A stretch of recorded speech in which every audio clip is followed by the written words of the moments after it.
All right, we are here to read from the Gospel of Sri Ramakrishna. And typically, when doing this class, we start with a chant, a Sanskrit chant.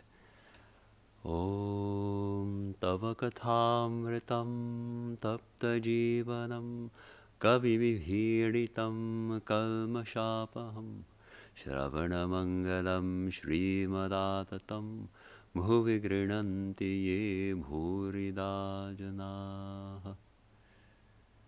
O Lord, your words are like nectar, soothing our hearts which are scorched in the fire of this world. The saints and sages and poets have sung about you and your doings, and hearing that we get a glimpse of immortality. How blessed we are to hear those words, and how blessed are they who spread your teachings and your life far and wide. So this is the verse from the Bhagavata about when the gopis were singing, "Where is Krishna?" And they were longing for Krishna, and they sang this verse. And M, the writer of this book, Gospel of Sri Ramakrishna, called his book, Sri Sri Ramakrishna, Kathamrita. And that verse starts with Tava Kathamritam. That Kathamrita, what does it mean? Katha means the Sanskrit. It means words or teachings or words spoken by you or spoken about you. And Amrita, it's a beautiful word, which the English word ambrosia is related to this word Amrita. It means on the one hand, nectar, and it means on the other hand, immortality. So the teachings of a great soul like Sri Ramakrishna they taste like nectar to our spiritual self, and they bring us to immortality. That's the idea. And it looks like we are starting here on August 18th, 1883. Sri Ramakrishna was at Balaram Bose's house in Calcutta. He was explaining the mystery of divine incarnation to the devotees. Master, in order to bring people spiritual knowledge, an incarnation of God lives in the world in the company of devotees, cherishing an attitude of love for God. It is like going up and coming down the stairs after having once reached the roof. In order to reach the roof, other people should follow the path of devotion. As long as they have not attained knowledge and become free of desire. The roof can be reached only when all desires are done away with. The shopkeeper does not go to bed before finishing his accounts. He goes to sleep only when his accounts are finished. So this is interesting. Sri Ramakrishna often talks about the avatar, the incarnation of God. And it's a common doctrine in Hinduism and Christianity, that God takes human form. In Christianity, only one form, and Hinduism, of course. Sometimes it's difficult to say, how do we measure the holiness and the sanctity of a great saint, of a teacher? When do we start calling them an incarnation of God? To me, it's a kind of mysterious thing, and I don't pretend to understand what an avatar means, but generally when we see this tremendous power to awaken people's spirituality, their spiritual consciousness, by a look or by a touch, when we see the power of a person to change one's destiny, the power to remove one's karma that one is bound to experience, and just by a touch remove it, then we start to feel that tremendous power suggests that this is not an ordinary human being, but an avatar. Sometimes we say incarnation of God. Avatar means something like the same thing, but avatar, one who comes down, one who manifests, when the divine manifests on earth. A problem with the language incarnation of God is that we connect it with the Christian conception, and in the Christian conception, God became man once and once for all, and died for our sins, and all those other ideas are connected with it. So I prefer the term avatar. So Sri Ramakrishna often talked about avatar, and as we know from reading this gospel, he often used to hint that he himself was avatar. I'm not going to weigh in on that right now. But he likens an avatar to one who is like a bridge between this world and the divine. He can go up to the roof and come back down. And then he suggests, for ordinary people, those like us who are seeking, he recommends the path of devotion. This was his common attitude. Path of devotion is best for most people. Love God. And the roof can be reached only when all desires are done away with. The final illumination, final merging in the divine, we have to set all other desires aside. And he gives an example which we've read before, but I didn't remember this example. It's beautiful. The shopkeeper does not go to bed before finishing his accounts. He goes to sleep only when his accounts are finished. At least a good shopkeeper won't put it off for tomorrow, counts all the money that came in and makes sure all the accounts tally, and then goes to sleep satisfied that the day is done. So, and if somewhere a few pennies are missing, then he's going to be up, or she, up late figuring out what happened to the missing money. Did I give the wrong change to somebody? What happened?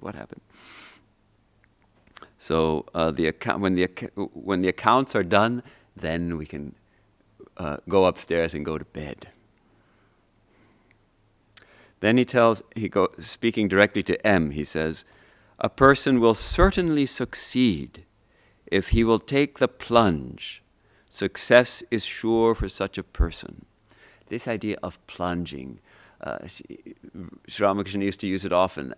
As we think of a body of water, and if you want to get wet, you have to get in, you have to jump in, and plunge, you dive in. We have to dive in, we have to submerge ourselves, we have to get to the bottom of the pond, of the lake, of the ocean, plunge in. Take the plunge, throw aside everything else, and throw ourselves on the divine. Well, he asks, what do you think of the worship conducted by Keshab, Shivanath, and the other Brahmo leaders? M. They are satisfied, as you say, with describing the garden, but they seldom speak of seeing the master of the garden. Describing the garden is the beginning and end of their worship. Sri Ramakrishna replies, you are right. Our only duty is to seek the master of the garden and speak to him. The only purpose of life is to realize God. This is one of the Sri Ramakrishna comes back again and again to this teaching. What is the purpose of our life?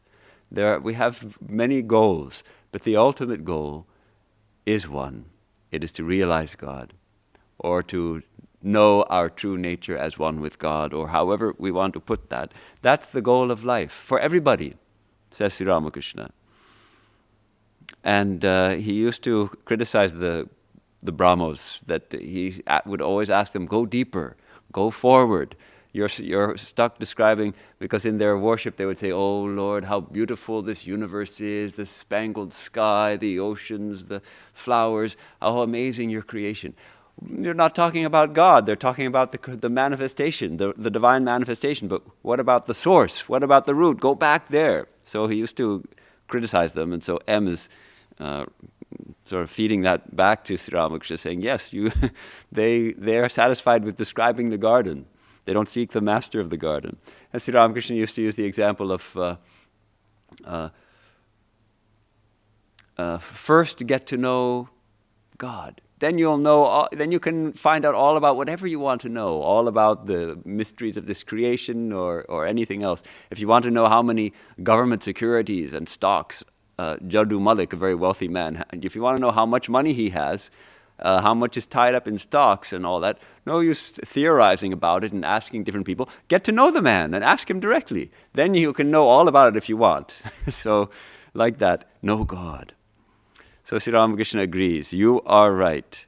Our only duty is to seek the master of the garden and speak to him. The only purpose of life is to realize God. So Sri Ramakrishna is in Calcutta visiting devotees' houses. Now he's going to Adhar's house. He had been at Balaram Bose's house, which was his Calcutta fort, where he would meet so many devotees. Now he's going to his dear disciple's house, Adhar. After dusk, he sang and danced in Adhar's drawing room.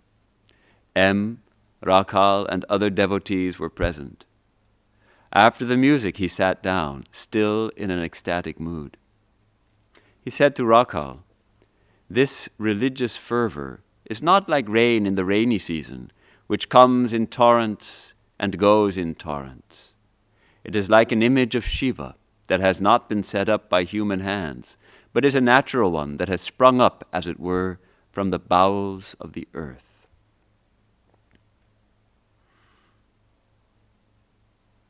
The other day you left Dakshineshwar in a temper.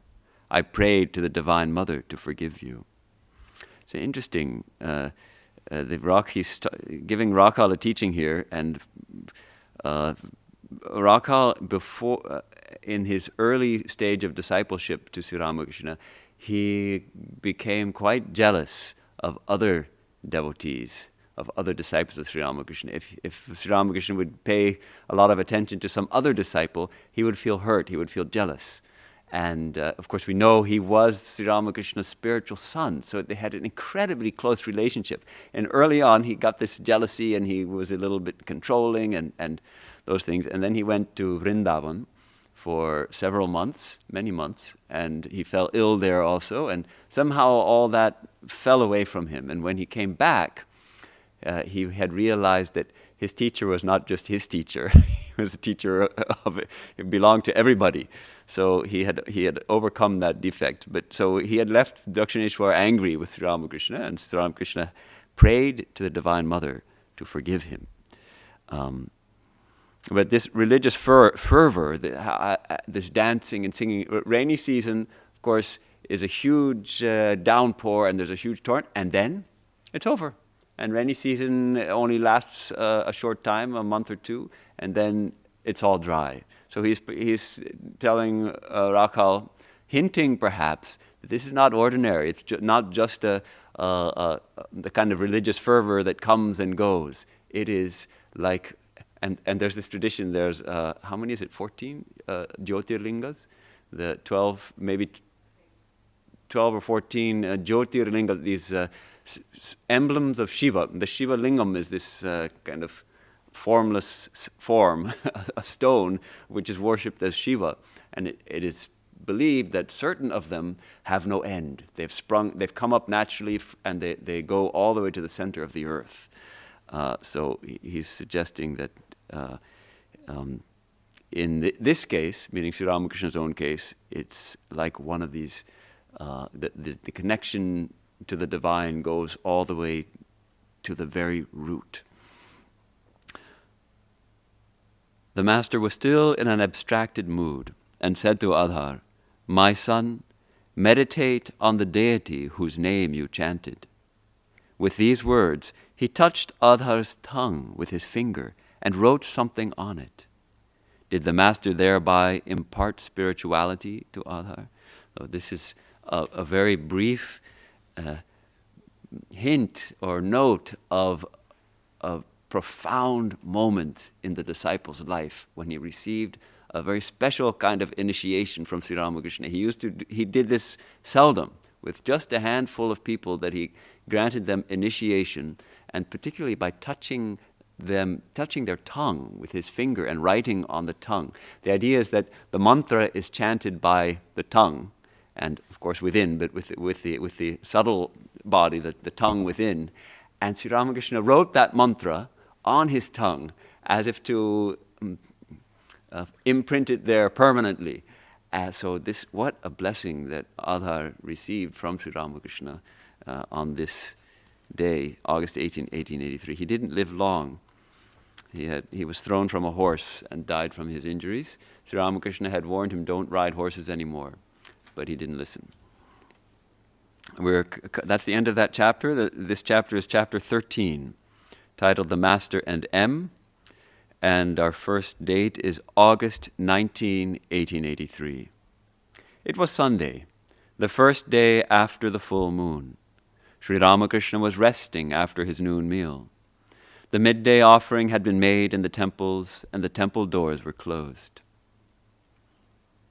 M always sets the stage so we can picture the temples, the temple garden. There's always puja going on. There's this constant awareness of the divine service that has to happen at many times during the day. And the midday offerings have been made. The temple doors are closed.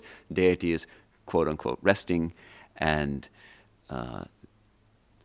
Sri Ramakrishna is in his room. In the early afternoon, the master sat up on the small couch in his room. M prostrated himself before him and sat on the floor. The master was talking to him on the philosophy of Vedanta.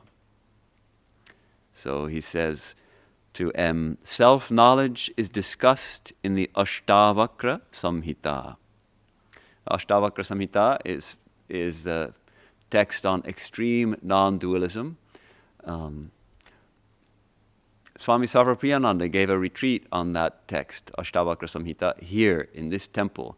And it's one of the videos with the most views on our YouTube channel is that talk on the Ashtavakra Samhita. It's actually beautiful poetry. The Sanskrit is quite simple, and it is profound. It identifies our true self as the infinite reality alone, and as infinite bliss.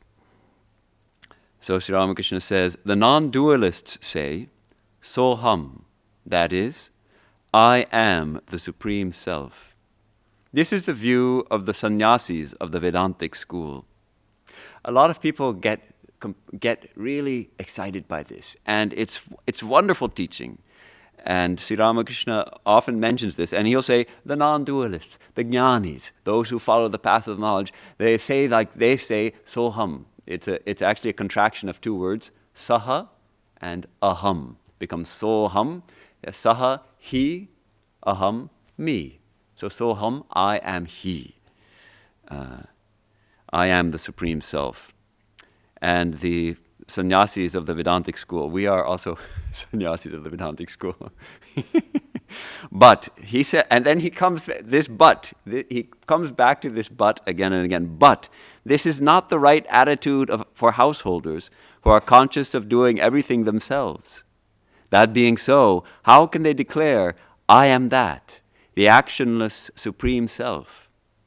According to the non-dualists, the self is unattached. Good and bad, virtue and vice, and the other pairs of opposites cannot in any way injure the self, though they undoubtedly afflict those who have identified themselves with their bodies.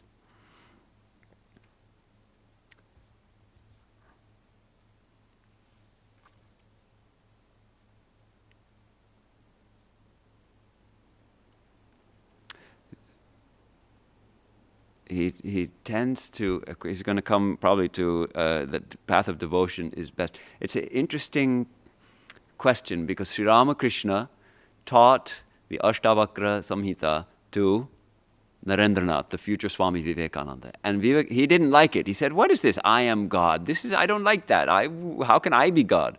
But Sri Ramakrishna knew he was actually fit for this knowledge, for this path, because he had already such a high level of detachment and discernment and all of these spiritual qualities. But for most people, he had a couple of books on non-dualism in his room. Most devotees, he would forbid them to read them, and yet he would ask Swami Vivekananda to read them to him, of course, for his own benefit, for Vivekananda's benefit, Narendranath's benefit. But those like us who have identified ourselves with our bodies, we are afflicted by the pairs of opposites, good and bad, virtue and vice, hot, heat and cold, pleasure and pain, etc., etc., etc. Smoke soils the wall, certainly, but it cannot in any way affect akasha, space. Following the Vedantists of this class, Krishna Kishore used to say, I am Ka, meaning akasha, Ka as a symbol for akasha, the infinite space. Being a great devotee, he could say that with some justification, but it is not becoming for others to do so. But to feel that one is a free soul is very good. By constantly repeating, I am free, one verily becomes free. On the other hand, by constantly repeating, I am bound, one certainly becomes bound to worldliness. The fool who says only, I am a sinner, verily drowns himself or herself in worldliness.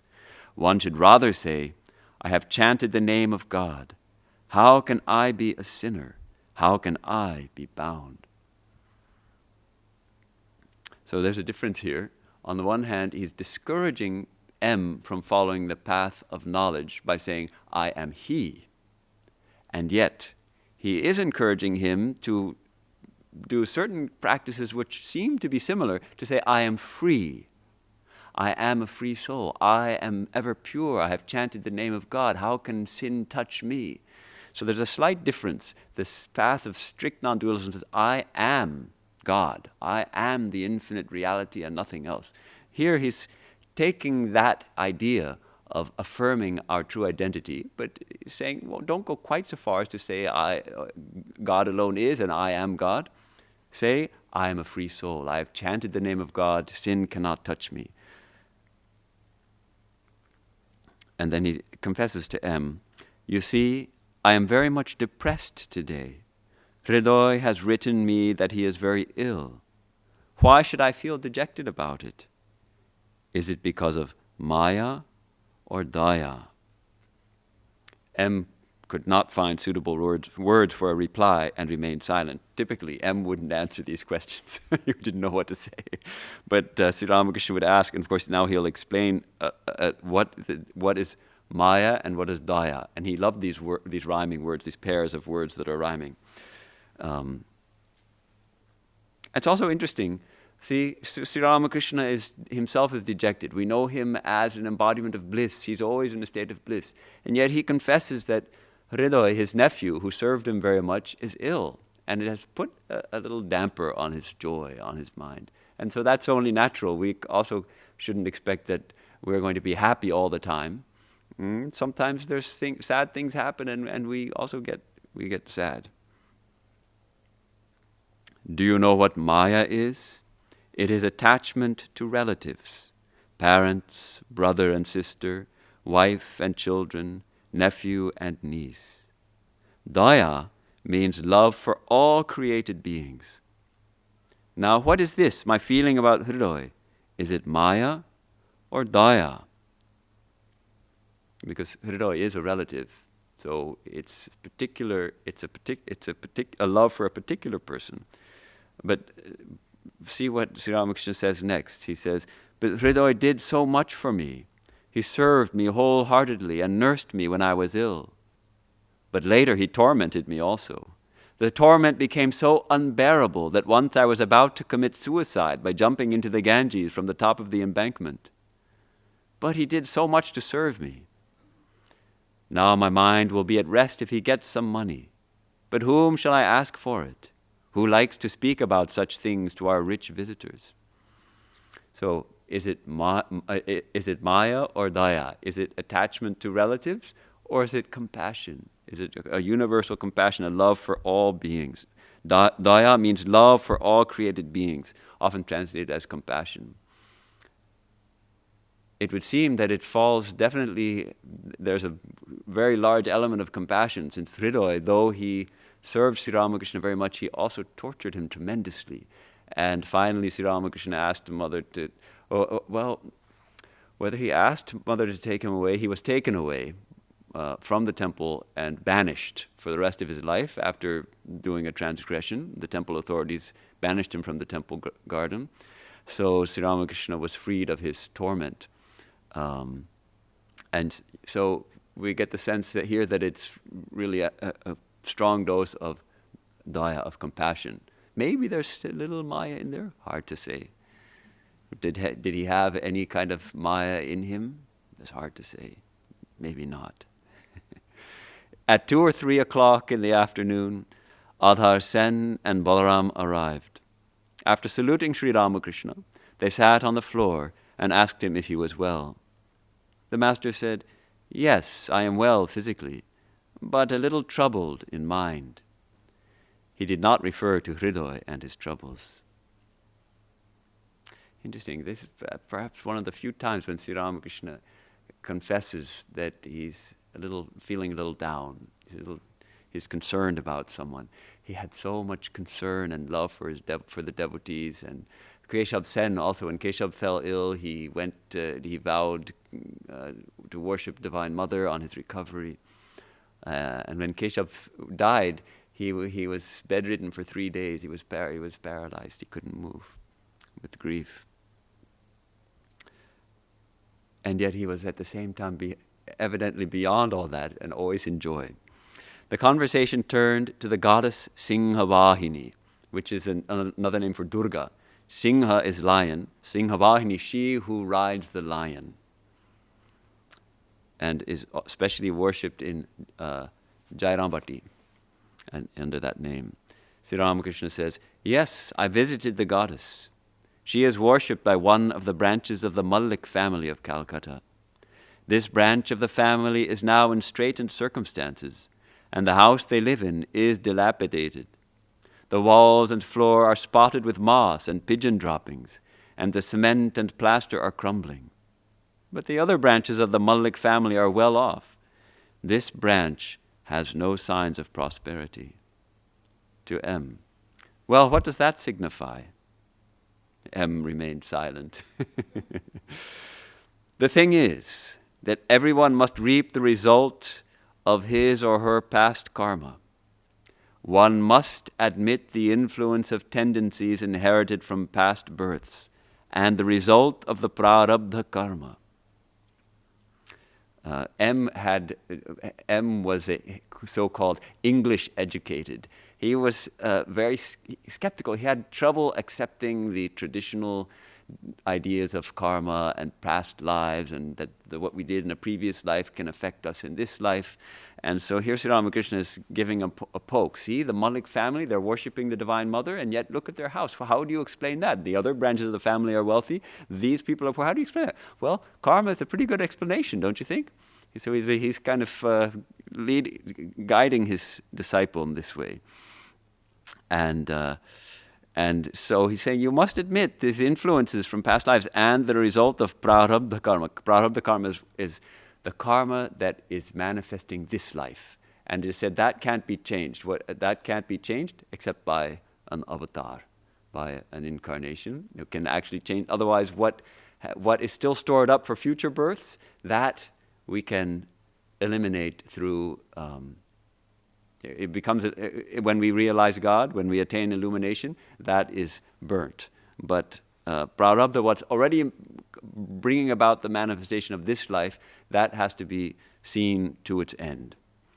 And then he says, "Nevertheless, in that dilapidated house, I saw the face of the goddess radiating a divine light. One must believe in the divine presence in the image." So here he's also hammering M, who didn't fully have faith yet in image worship. And Sri Ramakrishna didn't insist on that. The Brahmos didn't have faith in image worship, but he would tell them, don't think that your way alone is right. But for his own devotees and disciples, he encouraged them to understand that, yes, this is also a genuine way of worshiping the divine through an image, and that the divine manifests through that image. One more teaching here to finish this topic. Once I went to Vishnupur. The Raja of that place has several fine temples. In one of them, there is an image of the Divine Mother called Mrinmayi, which means made of earth.